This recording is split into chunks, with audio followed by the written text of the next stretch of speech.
तुम्हें नूर से बात करनी चाहिए। रमीज, मेरी तो अपनी बेटियां मेरी नहीं सुनती हैं। ठीक है, लेकिन मतलब हम क्या करने वाले हैं? उसका टैलेंट जाया हो जाएगा। क्या मामला है उनकी मुंतकिल होने का? पिछली बार हम हवा में थे तो मैंने सोचा इस बार हम पानी में चलेंगे।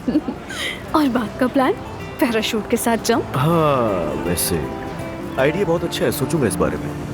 हो सकता है उसकी जिंदगी में कोई आ जाए और उसके बाद वो तुम्हारी बेटी तुम्हारे पास छोड़कर चली जाए। ऐसा नहीं हो सकता, बिल्कुल भी नहीं। क्यों नहीं हो सकता? असलान, दुआ भी जवान है, दोबारा शादी कर सकती है। अरे तुम्हें उसके बारे में शायद किसी ने गलत बताया है, ऐसा मुमकिन नहीं है। मेरी तो सिर्फ ये ख्वाहिश थी कि मेरा बेटा किसी शाइस्ता लड़की के साथ खुश रहे। शाइस्ता से आपका क्या मतलब है? मरियम मम्मी मुझसे बात कर रही है सिमन, तुम्हारा इससे कोई ताल्लुक नहीं। जो तुम्हारी फैमिली की इज्जत नहीं करता वो तुम्हारी भी नहीं करेगा। इज्जत वाली बात आप ना करें तो बेहतर होगा।